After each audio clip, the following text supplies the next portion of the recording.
noches, bienvenidos y bienvenidas a otra emisión de Esto Recién Empieza por la pantalla de C5N.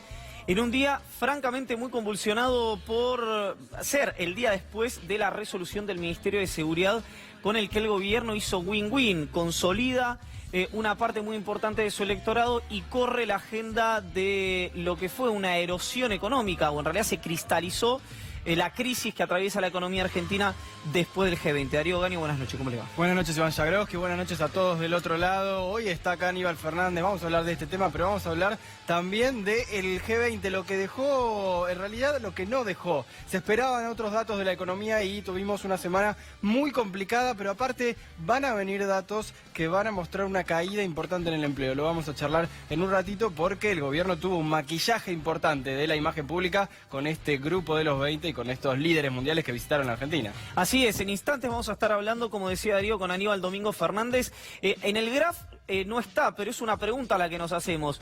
¿Hay una interna en el oficialismo o es la paritaria de fin de año de Elisa Carrió lo que estamos viendo a través de los medios de comunicación con las críticas de la líder de la coalición cívica entre signos de pregunta a partir de la resolución ministerial de Patricia Bullrich? ¿Por qué lo decimos? Bueno, porque Carrió se autodefine humanista. Carrió dice que hay que ser alguien que incorpore esos valores, que no es ni de izquierda ni de derecha. Bueno, no tuvo la misma lógica en el caso, por ejemplo, de Santiago Maldonado o de Rafael Nahuel. Es decir, a Carrió el humanismo le nació en el momento de la interna con Patricia Bullrich. Bueno, es una pregunta que nos vamos a hacer en el día en el que todos estamos en libertad condicional, porque pidieron la detención de Paolo Roca, el hombre de acero, el CEO del grupo Techint, y nos hacemos otra pregunta que vamos a tratar de contestar en instantes. ¿Es una vendetta por la riña histórica que tiene con el grupo Macri o es un intento de transnacionalización de la empresa más importante que tiene la Argentina? Vamos a verlo en un ratito, pero ya estamos con Aníbal Fernández y empezamos con lo que es el tema de esta semana. Aníbal, ¿qué consideración tenés de el nuevo reglamento, de la nueva doctrina de la ministra, como dijo en sus tweets Lilita Carrió, Patricia Bullrich? A mí me parece un espanto lo que están pretendiendo hacer, porque no es otra que una explicación chata, de una cuestión de fondo, de una cosa que tiene que analizarse con el grado de proporcionalidad. El principio que debe reinar en este caso es la proporcionalidad. Es la proporcionalidad entre el daño recibido con el crimen y el daño producido con el castigo, digamos. Tan viejo como la humanidad, está en el Antiguo Testamento, en el Deuteronomio, Éxodo 11:28, si yo no me equivoco, que dice la ley del talión. Tali significa idéntico, ojo por ojo, diente por diente, mano por mano, pie por pie. La proporcionalidad es lo que se intenta mantener en este caso. Lo que se pretende, o lo que debería hacerse en este caso, es decirle a la policía que cuando va a apretar el gatillo, para eso todo es un análisis previo, una preparación para esto, tiene que estar consciente que el daño que va a producir sea tutelando un bien jurídico igual o más importante que el que está llevando acá a la práctica él, o lo que está produciendo en ese momento. Ahora, Aníbal, lo pienso por supuesto lo pienso de la ciudadanía, de todos nosotros. Yo dije hoy, por ahí son un poco fuerte, pero lo quiero repetir de una manera más matizada, porque pienso lo mismo, que es, no vamos a discutir este tipo de cuestiones seriamente hasta que no le metan un tiro en la cabeza al hijo de un empresario, de un dueño de medios o de un dirigente político. Porque como siempre los tiros van a parar a los parietales o a las nucas de los pibes que viven en barrios periféricos o de los presos, no le interesa a nadie. Ahora, dicho esto y entendiendo que el principal problema es ciudadano, el efectivo, vos que estuviste a cargo de las fuerzas, ¿no se le puede hacer una recomendación de decir, no, pensalo dos veces? Debería prepararse para ese tema. Claro, pero el tema no es que el que paga con cárcel es el efectivo. Un defensor de las fuerzas de seguridad feroz, por eso. Con lo cual, y no dejo de serlo. No es porque ya dejé, me quito el sallo o el lazo con la pata. Sigo creyendo lo mismo. Las fuerzas de seguridad hay que seguir acompañándolas y pensando para ayudarlas a pensar. Perón decía que la guerra era lo suficientemente importante como para dejarla en manos de los militares. Bueno, la seguridad es lo suficientemente importante como para dejarla en manos de los policías o los prefecturianos o los gendarmes. Hay que pensarla de una determinada manera con cabeza civil. y que el civil se haga responsable. Lo que esta mujer está haciendo no es responsable, porque sobre todo, ojalá nos estuvieran escuchando muchos policías, lo que les está diciendo que hagan, seguramente les van a tener un dolor de cabeza si actuaran de esa manera, porque en la causa que va a generar el hecho que él va a producir buscando tutelar ese bien jurídico que le han conferido, le han dado para que custodie, para que sostenga, y va a terminar pagándolo con un homicidio simple o cosa parecida por un error en la apreciación de una persona que le quiere sacar ventaja politiquera. No es una visión de fondo en la cual pretende prepararse a la policía para ello. Entonces te hago un análisis, te hago una lectura y corregime. Está mirando, desconozco, pero está mirando y me lo imagino asintiendo al comisario Roncaglia, el titular de la Policía Federal. Piensa, yo le doy la orden o tengo que hablar con los efectivos. Uno de mis efectivos hace lo que dictamina la resolución de la ministra Bullrich. Y el que paga con cárcel, porque no va a una resolución a estar por encima del Código Penal, es mi efectivo, no es el político. Roncaglia nunca diría eso, porque es un profesional muy formado. Por eso. Nunca diría semejante cosa. Roncaglia lo que seguramente le diría, con los años, con las canas, con los tiempos que lleva trabajando en la policía, lo que tiene que decirle precisamente, para llegar al punto donde tenga que tomar la decisión y nada menos que enfrentar, y con las enormes posibilidades de quitarle la vida al que está enfrentándose con él, háganlo con el cuidado del caso. Le va a dar explicaciones de otra característica, que ha cosechado, que ha preparado, como lo hubiera hecho conmigo Valleca o Oriolo, que fueron jefes de primerísimo nivel, y Roncaglia también lo es, con lo cual yo no voy a andar diciendo estupideces que no corresponden, con lo cual seguramente Roncaglia lo que haría es explicar la mejor forma de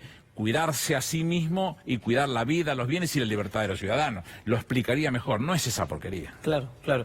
Aníbal, el tema encuesta se impone, que es la lógica de que el gobierno con esta movida consolida una buena parte de su electorado, o por no decir toda, come del voto blando y además cambia la agenda. Hay una habilidad en el gobierno que no parece haberla en la oposición. A ver, el cambiar la agenda ha sido una constante que la han mantenido desde siempre con cualquier cosa. Todo viene bien para cambiar la agenda. Boca River viene bien, una muerte viene bien, un conflicto no sé en qué lugar viene bien, para correr lo que en el fútbol se dice arrastrar la marca y llevarse las cámaras para este lado y dejar de prestar atención en la catástrofe económica en la que está sosteniendo la Argentina en este momento, en el nivel de corrupción que está la Argentina en este momento. Entonces, esto es lo que han hecho siempre, lo van a seguir haciendo.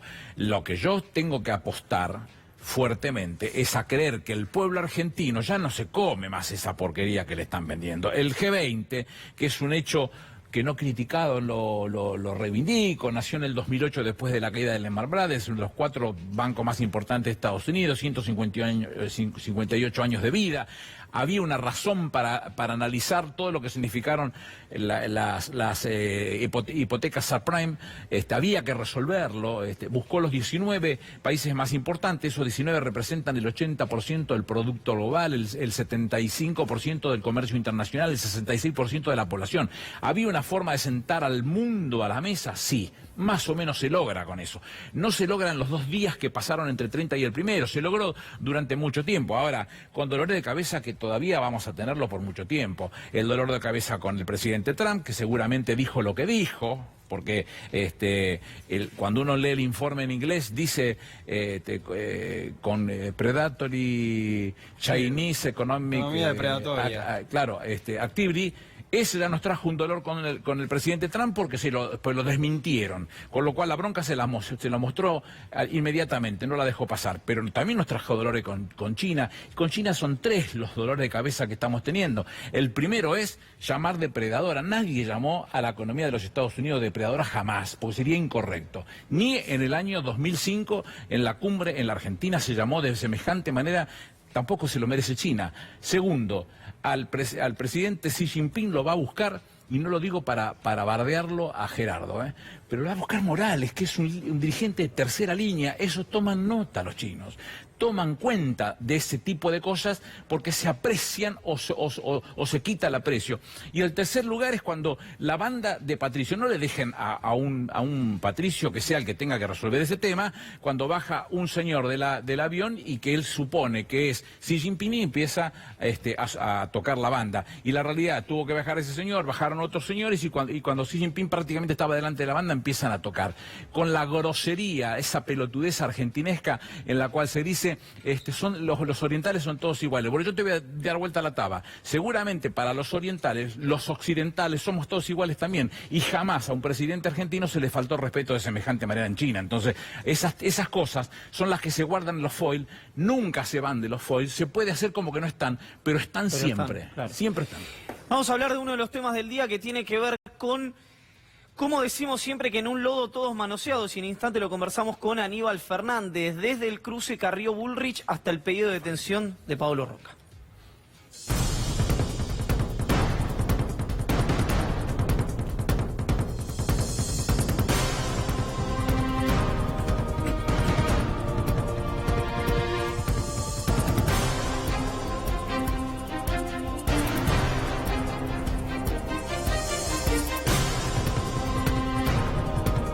Vamos a hablar de uno de los temas del día y ya quiero mostrarles a ustedes las figuras del día de hoy porque van pasando cuestiones que por ahí se nos pasan por alto, nos parecen que son menores, pero vamos a arrancar para conversar con ustedes. Primero con las tres principales figuras electorales del gobierno del presidente Macri, en realidad de la coalición Cambiemos, que son Horacio Rodríguez Larreta, el presidente Macri y la gobernadora María Eugenia Vidal. Después tenemos a la ministra de mayor imagen positiva del gobierno del presidente, que es la licenciada Patricia Bullrich, Paolo Roca, el hombre de acero, Lilita Carrió y Daniel Angelici, el presidente del Club Boca Juniors. ¿Por qué planteo esto? Porque hoy se generaron algunas cuestiones que están conexas y otras que no. ¿A qué me refiero? El pedido de detención de Paolo Roca es sin dudas el tema del día. ¿Por qué? Bueno, porque como decía un empresario muy conocido con el que hablábamos anteriormente, todo el resto estamos en libertad condicional. Si piden la detención del empresario más importante de la Argentina con un método que se trate de Paolo Roca o se trate de Fernando Esteche, está mal, que es la prisión preventiva con esta resolución de inmediato que se generó en algún momento llamada doctrina Irursum, que de doctrina, como ustedes saben, tiene poco y nada. Ahora, la pregunta sobre Roca es, esto es parte de lo que venimos diciendo de este programa hace por lo menos desde que comenzó la causa Cuadernos, pero le diría que antes también, que es el interés de las potencias en la región y la transnacionalización de las empresas de nuestro país, las empresas modelos, como es la empresa Techint, o forma parte de una venganza histórica que quiere ejercer el presidente de la Nación sobre el CEO del grupo Techint, o concretamente sobre Techint, por viejas riñas, por viejas cuitas de la patria contratista. Por supuesto que no tenemos la pregunta, pero no tenemos la respuesta, pero tenemos las preguntas. En el medio hubo jugadas atendibles desde el punto de vista electoral. La gobernadora Vidal, tal vez la dirigente de PRO que en estos 2 años tuvo, de estos 3 años tuvo más imagen positiva, ahora la pelea con el jefe de gobierno, hizo una suerte de comisión para entregarle un caramelito a la oposición en la provincia de Buenos Aires como para estudiar el desdoblamiento de las elecciones. Claro, lo que uno puede decir es que yo me jugaría, como dice un dirigente político, mi casa, que no tengo, pero no importa, contra un cospel de Entel, que Vidal no va a desdoblar las elecciones si Macri no quiere, porque no tiene volumen político Vidal para enfrentar al presidente, como tampoco lo tiene Horacio Rodríguez Larreta. Horacio Rodríguez Larreta tenía ya la posibilidad de desdoblar las elecciones. Así estaba edificada institucionalmente la arquitectura electoral del año 2019. ¿Qué hizo? Mandó una ley para poder unificar la contienda electoral. Un Larreta que lo echa a Ocampo, agradecido y por mandato del presidente de la Nación, Mauricio Macri, por el enfrentamiento con Daniel Angelici. Un Daniel Angelici que hoy le trajo un problema y un dolor de cabeza a Mauricio Macri, permitiendo por acción o por omisión que Rafael Diceo escolte al colectivo de Boca Juniors a la salida hacia Ezeiza, hacia el Aeropuerto Internacional de Ezeiza.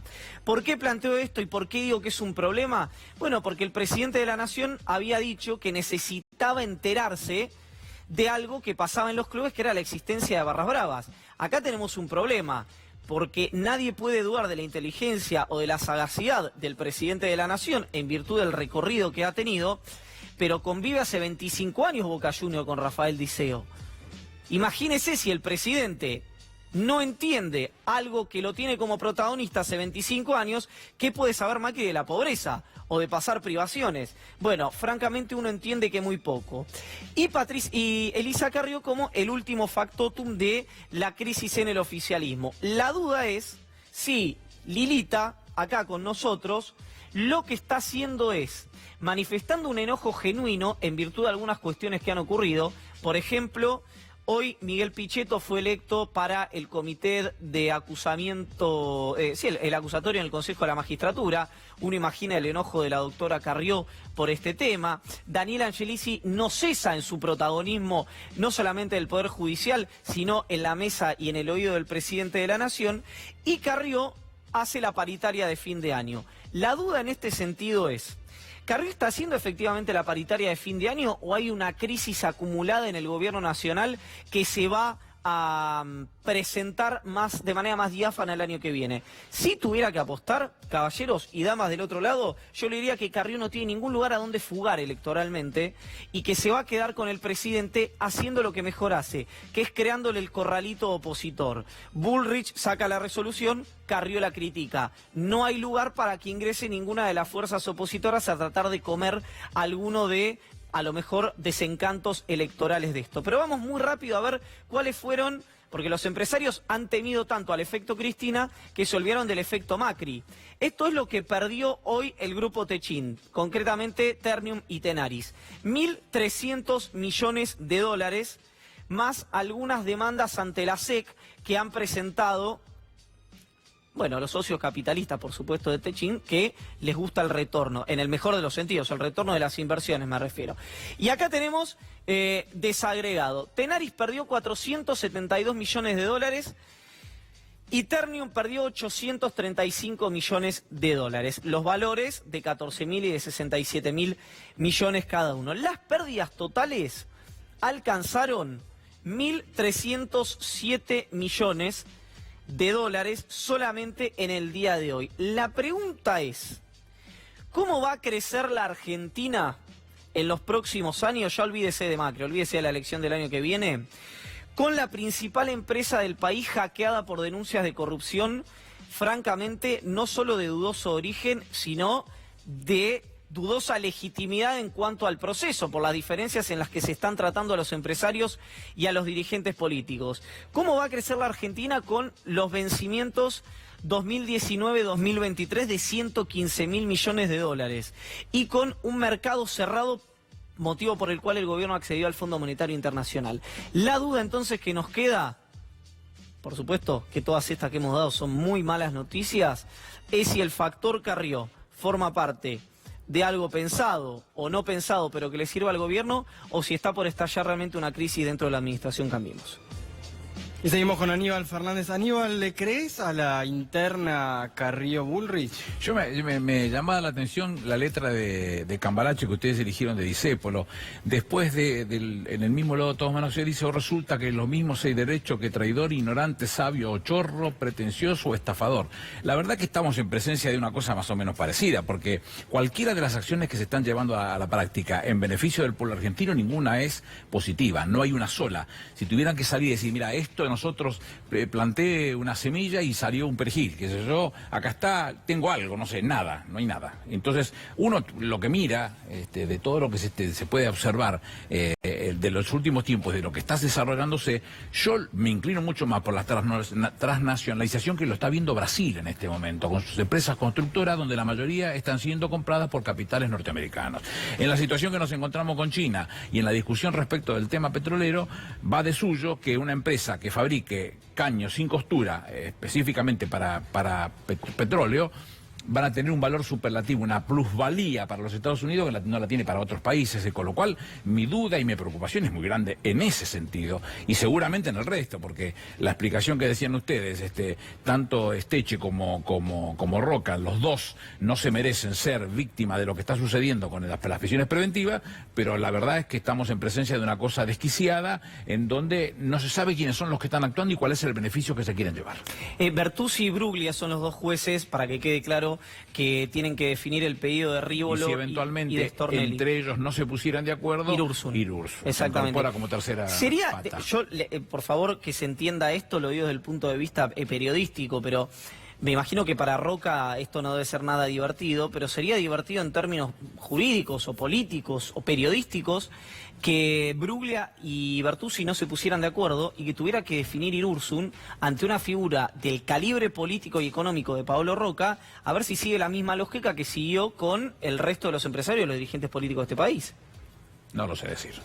La verdad, no sé decirlo eso. Si se sienta Aníbal Fernández en la silla de Irursun y le toca desempatar, ¿Roca va preso o no va preso? No.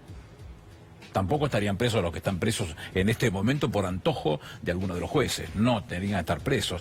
Después que la Cámara de Casación valoró lo que llamó la causa Díaz Besone, porque la presentó en la defensa del ex general Díaz Besone, aunque él no se benefició con esa decisión, con ese fallo plenario, la realidad es que lo que dice es que si no va a entorpecer el proceso o no se va a dar la fuga, tiene que esperar el juicio en libertad. Y esto es lo que no han hecho con toda esta gente, sobre todo para lastimarlo, para hacer de esto un hecho político superior, que en el caso de Roca se complica mucho más porque estamos entrando en un terreno donde lo mira el mundo, ¿no? Hoy, bueno, los resultados los acaba de dar vos. Eso es mirar, es que el mundo te está mirando. Hoy la empresa decía que bueno, esto no tiene efecto inmediato y desestimaba, decía que era algo menor, pero había mucha preocupación claramente por lo que yo se también creo que no tiene efecto inmediata, pero tiene un efecto del tortazo en la cara. El cachetazo en la cara, ese es el efecto. A eso iba, toda la causa Cuadernos, teniendo en cuenta que en lo inmediato, en el corto plazo, genera ese tortazo en la cara.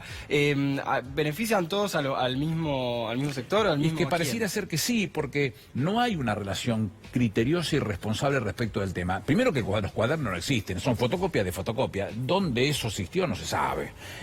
¿Alguien lo pudo hacer un peritaje sobre ese tema? No, es imposible peritarlo. No hay forma de poder saber qué es lo que se está haciendo. Y sobre todo eso, el formato que el fiscal y el juez adoptaron para hablar con cada uno de los que venían, a los que le decían, mira, se terminan las sortijas, saca la sortija y terminar hablando de las palabras clave que son Cristina, bolsos, plata, choreo, coima, no sé qué cosa, y lo que vos digas y resulte positivo a nosotros nos viene bien. Yo sigo sosteniendo que la 27304, la ley que se llama mal llamada del arrepentido o del imputado colaborador o colaboracionista, me gusta mucho más a mí, esa ley es de flagrante inconstitucionalidad porque conspira con el artículo 18 de la Constitución que dice que uno no está obligado a declarar en su contra, con lo cual todo lo que han hecho los empresarios hasta este momento y además lo que han dicho, que la confesión no es prueba en nuestro país, tendrían que probarlo. Y como no lo van a poder probar porque en la contabilidad no hay nada de eso, la situación va a terminar en la nada después de semejante manoseo, maltrato, desorden, cosas que conspiran contra la propia Argentina y que nosotros tenemos que prestarle atención. Ahora, Aníbal, cuando uno ve las reacciones del gobierno y que muchas veces no son del gobierno y que aparecen causas como la causa Cuadernos y aparece este misilazo contra el dueño de Techint, aparece en la base, notas en el Times sobre una base en Neuquén en el que en teoría el intendente de ese pueblito de Neuquén le advierte al gobierno de los Estados Unidos. Nada, una cuestión en la que parece que dos megapotencias como Estados Unidos y China se están disputando la región, como de alguna manera sugiere el profe Juan Gabriel Tocatlián. ¿El gobierno perdió el control y la agenda la está planteando algún factor que desconozco cuál es, pero que no sale de Casa Rosada? El gobierno no tuvo nunca el control. ¿El gobierno? Nunca tuvo el control. Vos hacías apreciaciones respecto del presidente que yo no comparto. Por ejemplo, yo no le creo que él tenga ninguna lucidez ni que tenga una cabeza preparada ni desarrollada como para imaginar estrategias que comprendan al bien común o a las necesidades del pueblo argentino. No creo eso. Creo que no, que es un señor sin formación jurídica, ni política, ni económica, ni geopolítica, ni cosa que se parezca, ni jurídica, y entonces esto que le sale porque se les antoja a cualquiera. Un día Olavarría dijo que sí o sí había que pagar los usuarios del gas la diferencia que ellos habían sostenido en términos de las tarifas, y media hora después los ministros en Buenos Aires dijeron todo lo contrario. terminando haciéndosela pagar al Estado, que en definitiva es el pueblo argentino también, pero digo, ya no es el usuario, somos todos. El pobre de La Quiaca o el pobre de Ushuaia va a pagar también esa parte que ellos quieren devolver a sus amigos, o al propio presidente, que debe ser socio de alguna de las empresas también. Eso es lo que muchas veces uno da bronca o entiende que es lo que Néstor Kirchner llamaba son poderosos con los débiles y débiles con los poderosos. Por eso no han parado de hacer macanas, entre otras, no solamente desmentirlo al presidente Trump, no solamente desmentirlo a Xi Jinping, sino además desmentirlo también a Putin, de que no hablaron del tema de nuclear, que se sabe que hace mucho tiempo que se está trabajando con Rusia para tratar de hacer otro tipo de instalaciones en la Argentina. Vamos a un tema entonces que el presidente debería conocer bien, que Aníbal también porque ha participado del sector, que es lo que va a pasar el domingo en Madrid, el fútbol, y algo de lo cual Macri habló mucho. ¿Cómo manejó para vos el presidente el tema Barras? No tenía que opinar, no tenía que meterse en este tema. ¿Cómo no? Todo Pero lo que no tocó, puede opinar el presidente. No tiene que opinar como presidente. Claro que sí, que puede pensar como hincha de Boca, que se ponga la camiseta, que disfrute en su casa, que grite los goles desaforadamente como hago yo cuando hace un gol Quilmes. Que no, últimamente no grito mucho, pero... Sí, por eso tenés bien la voz. Pero cuando me toca... esas son gracias. Me importa un comino, sigue siendo de Quilmes. No me frena nadie. Pero digo, te entiendo desde lo personal, pero porque la condición de presidente, que también debiera representarme, a mí no me lo representan, no tengo nada que ver con eso. Y este mamarracho que hicieron respecto del tema de Boca y River, muestra la poca sensatez del tema y el cachivache que está en la AFA. Entonces digo, todo es un conjunto de cachivaches que han hecho una cosa de mala fortuna, que no es bueno para los argentinos, que es algo que le pertenece a los argentinos, que se viene Infantino y se mete en lo que no se tiene que meter, que se dedique a sus cosas, no a las cosas que le importan a los argentinos. Y en todo caso los argentinos sí debieran ver en una ministra que en vez de escribir estas pelotudeces que escribió, que están hablando todos los canales, recién miraba los graphs de los televisores que tienen ahí atrás, y si se pusiera realmente a pensar cómo hacer un operativo de esta característica, es muy simple. No se pueden encontrar los de Boca con los de River. El micro de Boca tiene que venir tranquilo por un lugar donde no haya ningún hincha de River y viceversa. Cuando venga River a la Bombonera, tiene que venir el micro de River por cualquier lugar que no se cruce con los hinchas de Boca y ya está. No es tan difícil. ¿Por qué crees que Bullrich es la ministra con mejor imagen del gabinete? Supongo yo que sí, pero ¿dónde? Esa medición que yo vi, la última que vi en la Recoleta. Los sondeos del propio no lo sé, yo gobierno. No la vi, que es un problema. Si hay alguien que no goza de mi respeto, ninguna de las áreas que ha tocado es Bullrich, con lo cual no pierdo mucho el tiempo, no mucho para explicar. Respecto a la cuestión que te preguntaba Darío del fútbol, hoy la fiscal Belavigna dijo que podría haber habido zona liberada, dijo que no eran barras, así como el presidente sí había manifestado que eran barras los que habían arrojado piedras. Y además hay una cuestión jurídica que a mucha gente se le escapa, que es que si hubieran sido barras los que tiraron piedras en Lidoro, Quinteros y Libertador, la causa que tiene el fiscal Broto sobre la venta de entradas, por conexidad, le hubiera ido a lo que está investigando Belavigna. Todo este esquema puede ser, y lo pregunto honestamente, que Macri haya utilizado la estructura del Estado, el poder del Estado, para cobrarse una cuita con River, con el presidente de River, una cuestión de hincha. No lo sé. ¿Pero te parece inverosímil? No me parece inverosímil, no lo sé. La verdad, para opinar de esa materia, de ese formato, sí, habría que tener un poquito más de información. No lo sé. Lo que yo sí sé y tengo en claro de lo que se vio es que no era la barra brava, que era gente común que no tendría que haberse cruzado. Y se evitaban todos los problemas, no había ningún tipo de complicación. No me parece que tenga que ver nada River como institución, no me parece que tenga que ver nada Boca como institución, si fueran de las distintas formas. Sí, claro. Los dos tienen todo el derecho del mundo a festejar, son los dos equipos más importantes de nuestro país, todo el derecho a que sus hinchas puedan ver lo que significa esto, no en Madrid, en la Argentina, no ser tan salame. Vamos a competir seguramente contra España y Marruecos por el Mundial del 2030. Le estamos entregando todo en manos a los españoles, una cosa inconcebible. ¿Qué hace Infantino? ¿Qué hace el presidente de la AFA? Es una cosa catastrófica que da odio ver cómo dilapidan las cosas que nos pertenecen a los argentinos como si les pertenecieran a ellos. Aníbal, hay un tema sensible en general dentro del peronismo, en general el progresismo. El peronismo lo ha abordado históricamente sin culpa, que es el tema de la inseguridad, ¿no? Que siempre roba esa agenda lo que podríamos llamar los sectores más conservadores, derecha, centro derecha, pon el nombre que se te ocurra. ¿Por qué pasa esto? ¿Por qué no puede tener el kirchnerismo en este caso un discurso sobre la inseguridad? Mirá, yo pertenezco al kirchnerismo, como decís vos, y yo tengo mi discurso desde hace el primer momento. Desde el primer momento las decisiones las tomaron los civiles, no las tomaron la policía, y nos entendíamos porque la ejecutaban los policías y no la ejecutaban los civiles. Yo no creo en eso de jugar al policía y hacerse el Batman. La policía hace trabajo de policía y los civiles piensan la política de la seguridad. Y nosotros nos fue muy bien. Yo me fui después de 5 años, comencé el 20 de agosto del 2004 y terminé el 8 de julio del 2009, después de 5 años sin un herido y sin un muerto. Entonces, ¿se puede hacer? Sí, se puede hacer, claro que se puede hacer. Hay que pensarlo esto, hay que estar trabajando con los profesionales, que son muchos y muy buenos, porque en este marco de la seguridad también tiene que saber el público que nos mira, que no es una decisión para el país, es una decisión solamente para la Policía Federal, por Fuerzas ahora. federales, sí. Por ahora. Dicen que la ciudad adheriría a esta situación. Sí, pero clavaron un amparo. Sí, pero la realidad es que no sirve para nada. Vuelvo a insistir, en ese marco de la proporcionalidad lo que se está buscando es una suerte de balanza imaginaria donde se van a poner el bien jurídico tutelado y las acciones que se van a dar a la práctica para defender ese bien jurídico, y tiene que estar en esa proporcionalidad. Y no va a pasar por otro lugar que no sea por eso, por un problema de sentido común, por un problema de preparación, por un problema de formación. La mayoría de las provincias no van a aceptarlo porque el poder de policía nunca se concedió. La Argentina no soy de abajo hacia arriba, no de arriba hacia abajo. Las provincias se desprendieron de poderes para constituir la nación, y ese poder, el de policía, 13 de abril de 1869, causa Bonorino en representación en Plaza de Toros.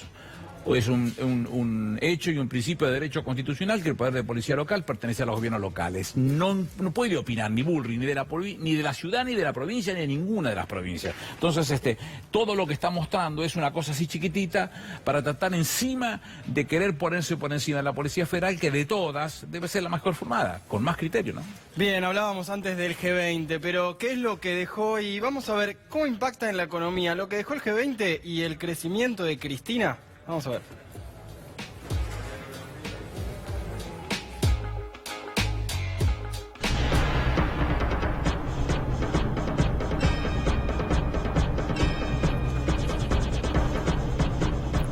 Ahora dependemos de que el mundo no joda y que Cristina no crezca en las encuestas. Lo dijo Carlos Melconian hoy a la tarde, pidió que no lo filmen, porque dice: siempre que me filman, el presidente después se enoja. Pero lo cierto es que pasó el G20 y la economía empeoró. Y hay muchos que sostienen que incluso empeoró a causa del G20. ¿Por qué? Porque el gobierno quería mantener tranquilo los meses previos a esta cumbre mundial, y por eso lo que hacía era subir mucho las tasas de interés, para que el dólar no se dispare, para que los precios no se disparen tanto en noviembre como fue en septiembre, en octubre un poco menos, y por eso esas tasas de interés tan altas lo que hizo fue enfriar la economía. Miren esto que se conoció ahora, estos días, con respecto a noviembre, que es lo que mide el propio gobierno, en realidad es la AFIP. Esto es un gráfico así medio feo, pero que muestra básicamente que desde junio de este año la economía empieza a estar cada vez peor, y sobre todo en el último mes, en el mes en el cual el gobierno hizo todo lo posible, ató con alambre para que no estalle la economía en la previa del G20, y terminó estallando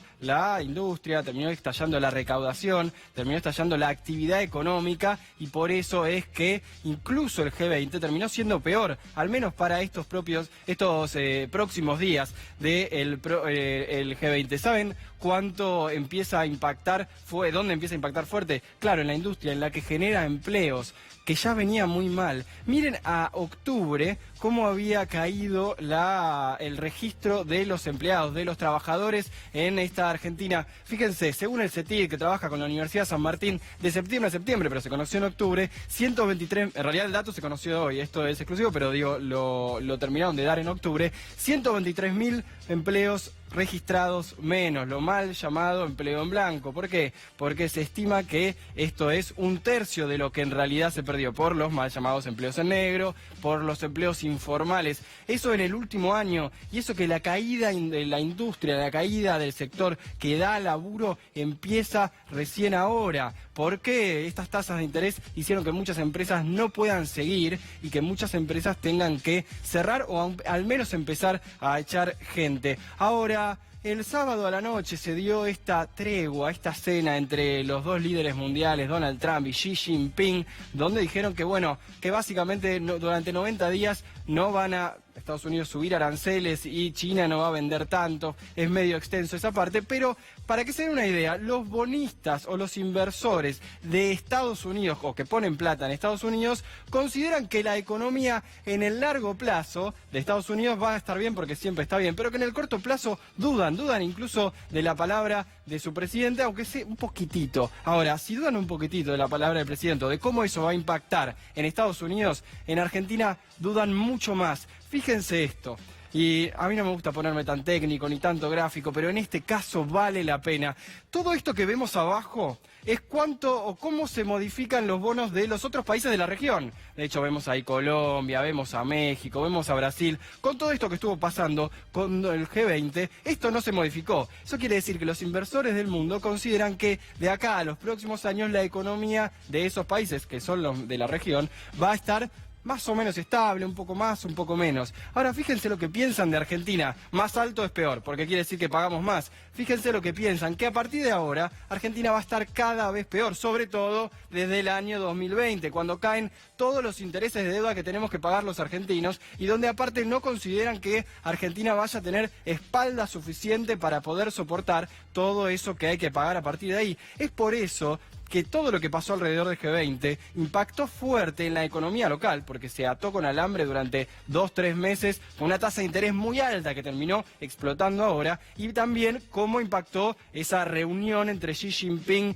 y Donald Trump. Lo que impactó es que básicamente no se considera que se vaya a mantener estable la economía global. Por eso Melconian decía, bueno, dependemos que no joda nada de afuera. Ahora, es verdad, tal vez, y ahora lo vamos a hablar con Aníbal Fernández, que muchos inversores consideran que mientras más suba Cristina o la oposición en las encuestas, peor va a ser para este pago de bonos, para un próximo presidente que tal vez diga esto no se puede pagar porque hoy no hay espalda para hacerlo. Ahora, también hubo incluso mentiras y maquillajes sobre lo que pasó en el G20. Lo hablaba recién Aníbal Fernández. Por ejemplo, ¿vieron que aplaudieron o presentaron con bombos y platillos lo que se acordó con China? Primero que se demoró más de 3 años porque el gobierno criticaba muy duramente la economía o lo que podía pasar con la economía argentina de tener estos acuerdos con China. Así todo, los hizo igual, firmó los peores acuerdos, o dejó muchos de los acuerdos que eran más interesantes, sobre todo en el sector energético, para más adelante, y se esperaba firmar 37 acuerdos. Bueno, eso nadie te lo cuenta. Lo contaba María Emilia Rebollo en Ámbito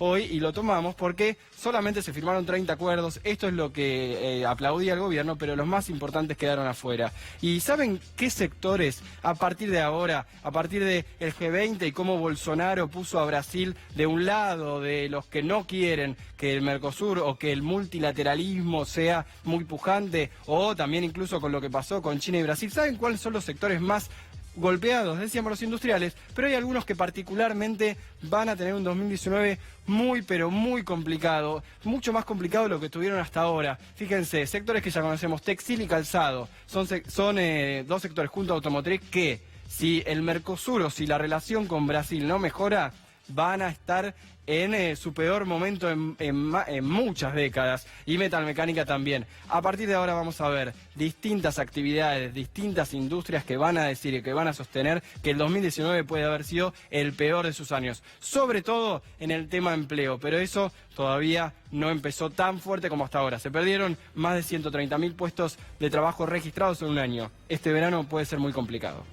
Exactamente, y con estos números le preguntamos a Aníbal Fernández, si no gana la oposición el año que viene, ¿es porque, bueno, no tiene la capacidad para hacerlo, Aníbal? No, yo estoy convencido que la oposición, en este caso formo parte de esa oposición, sí, claro, tiene todo para poder ganar. Y debiera ganar para parar este desastre, porque lo que Pedro Timoteo, como le digo yo, en honor a un jugador de Quilmes, marcador de punta izquierda, que no se escriben igual, pero se pronuncia Pedro Timoteo Gaño. Mi saludo si lo viera. Era un lateral, era un marcador de punta izquierdo muy bueno, muy buen jugador de La Plata. La verdad es que el problema no solamente son los puestos perdidos, que están rondando los 130.000 puestos, sino también la pérdida del poder adquisitivo. En trabajadores registrados la pérdida es del 11%, en trabajadores trabajadores públicos del 12%. Si lo miramos en trabajadores no registrados del espacio privado, estamos cerca del 14%. Y si lo miramos en jubilados sin asignación universal por hijos, el 15%. Es decir, esto es lo que Macri siempre dijo que quería hacer, porque para él el sueldo es un componente del batch de producción y nada más que eso. Entonces, cuanto menos pese específicamente, es cuanto mejor le va a ir a la rentabilidad. Pero te puedo parar ahí un minuto porque, para tomarlo de Iván, uno puede pensar, y voy a hacer todos los prejuicios posibles, porque un economista no mide tanto eso, que alguien perdiendo poder adquisitivo pueda igual sostener un modelo porque considere que la política de seguridad o... No, si locos hay en todos lados. Bueno, sí. Ahora, alguien que pierde el empleo es mucho más complicado. No, pero que lo pierde el empleo, agarra cualquiera de los sondeos, te vas a dar cuenta que los que no lo perdieron, hay un 70% que está expectante, claro, sí, preocupado y temeroso de perderlo. ¿Y eso por qué? Porque no les importa nada, porque han impactado en cualquier cosa. Vos mostraste 3 ejemplos bien gráficos. Hay uno que yo agregaría calzado. Sí, lo dije. Las cosas que están produciendo son feroces en la del daño. Argentina tuvo en varios lugares criaderos de cerdo con muy buen resultado. Lo que han hecho es una catástrofe en eso. Han perdido muchísimos. Los que han querido invertir para tratar de compensar. Yo la hacía campaña en la provincia diciéndole que nosotros nos quedáramos con la diferencia que había entre la necesidad de cerdo nacional y la producción que tenía hasta ese momento para no traerla de Brasil. Bueno, hoy traen de Dinamarca o de Canadá o de Estados Unidos carne de cerdo, un despropósito. Aníbal, hablaste de la campaña. Te propongo un ejercicio que tiene que ser inmediato, casi como si fuera de redes. Al empresario que le tenía miedo a las confiscaciones kirchneristas en un eventual gobierno 2015-2019. Está curado de espanto porque lo confiscaron. Bueno, que están a punto de ir presos y algunos están presos. A la clase media que estaba enojada por el dólar y ahora no solamente no puede comprar, no por el cepo, sino porque no tiene plata. A las clases medias bajas que perdieron el empleo y a las clases bajas que le licuaron asignación universal. Es decir, también hay que entender que el gobierno dañó a todos los estratos sociales, a los que cobran y a los que pagan sueldos. A todos los débiles. Pero a los fuertes son también poderosos con los débiles. No, a todos los débiles, porque, por ejemplo, a los empresarios también apenas comenzaron, le sacaron el 5% de retenciones a la soja, que nadie se la pidió. Sí, pero está en 32% la retención a la soja. Está bien, pero la realidad es que se lo sacaron en ese momento cuando le pegaban de la peor manera. Si vos agarrás el videíto que se hizo el día que debatió con Scioli, sí. Él dice, pobreza cero. Nada más lejano que la pobreza cero. La protección de las economías regionales y la protección de las pymes. Hechas pedazos las dos, no hay una sola economía regional de pie, hechas pedazos las pymes. 2 millones de puestos de trabajo. Acaba de explicar Darío la cantidad de gente que ya está despedida y lo que está sucediendo a partir de hace 1 mes y pico, 2 meses, con la industria que está despidiendo muchísima gente. Decían... ordenar y expandir la economía para no tener que ajustar. Sí. Han ajustado tanto como han podido y van a seguir ajustando en el próximo presupuesto, ya se los han dado de la forma en que han podido. Decía, cuidar la moneda para no tener que devaluar. Bueno, sí. Arrancaron con 9.40, están 40 mangos, no discutamos. Y aún así mucho. ganaron las 2 elecciones, 2015 o 2017. La del 2017 yo no la tomaría como un triunfo, porque teniendo a la provincia de Buenos Aires, la ciudad de Buenos Aires, la nación, unos cuantos jueces a favor y los medios a su favor, le ganaron por un puñadito así a Cristina. Por un puñadito así. Yo no lo contaría como un triunfo. Me preocuparía mucho realmente lo que tiene que suceder. Y eso es lo que va a demostrar un pueblo que está harto. A este tipo lo han blindado los medios porque le han sacado negocios a cambio del blindaje, pero la realidad es que cuando vos metés la mano en tu bolsillo y no tenés plata para darle de morfar a los pibes, no tenés nada que pensar en el blindaje, ni que te cuente un diario, ni que te cuente un canal de televisión, ni que te lo cuente Magoya. Cuando vos metés la mano y la plata no está, ahí es donde te das cuenta de lo que está sucediendo, en la mentira que estos tipos te han dicho. Aníbal Melconian dijo, dependemos de que Cristina no crezca en las encuestas. ¿Esto para la oposición o para Cristina? Melconian dice eso después de decir todo lo que dijo del presidente, porque a él lo rajan cuando él sostenía fuertemente que él no estaba en desacuerdo con que tomaran préstamos, pero no tomarlo para gastos corrientes. Y vos sabés que se tomó todo para gasto corriente. Hoy no hay un mango de eso. Ya se llevan piantado de la Argentina, se fugaron de la Argentina $60.000 millones.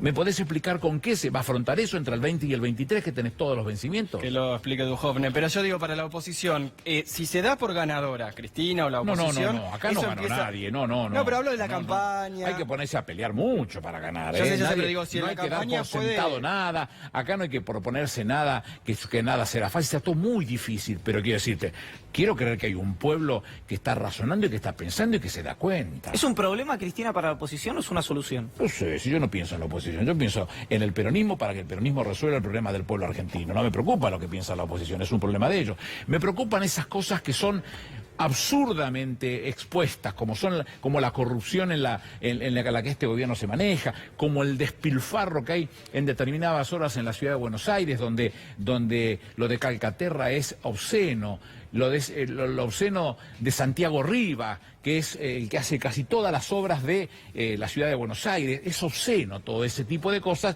que repercuten en el menor ventaja del pueblo, porque seguramente se la quitan al pueblo ese dinero, con lo cual todo es una preocupación muy grande. ¿Nos queda una más? ¿Tenemos tiempo para una más? Una más, tenemos tiempo para una más y nos viene bien porque del 2019 hubo un pico, ahora bajó un poquito, se amesetó la discusión sobre el Patovica en la puerta del peronismo, ¿no? ¿Quién sí, quién no? Aníbal Fernández, Patovica en la puerta del... No, nadie, todos entran. ¿Todos? Todos entran. ¿Quiénes son los que están jugando hoy? Rossi, Capitanich, Alberto Fernández, Felipe Solá, Alberto Rodríguez Sá, Miguel Ángel Pichetto, todos. Y Massa, Urtubey. Cristina. Massa tiene su espacio propio, no sé qué va a hacer. Urtubey. Es distinta la situación. Sí, Urtubey no quiere si está igual. jugando, que juegue. Sí. Yo no tengo problema. A ver, si el pueblo argentino en una primaria lo votara a Urtubey, que es amigo mío, yo no mezclo lo personal con lo político, pero políticamente yo me vería en figurillas porque no pienso ni parecido con él es mucho más parecido al presidente que a nadie, entonces no tengo nada que ver con eso, pero si lo votan, si quisieran eso, es porque estarían todos locos y no pensarían realmente en que puede haber una Argentina donde todos vivamos bien. Cuando nosotros sosteníamos fuertemente la necesidad de que un partido nacional y popular defendiera la distribución del ingreso, hoy ya ni lo discute porque desde el G20, tanto la OIT como el Fondo Monetario Internacional como la CEPAL sostienen que la distribución del ingreso consolida la riqueza. Aníbal, gracias, como siempre. Gracias a ustedes. Aníbal Domingo Fernández, ex jefe de gabinete, bueno, y muchísimas cosas más, estuvo aquí con nosotros. ¿Hacemos una pausa? Dale, ya volvemos.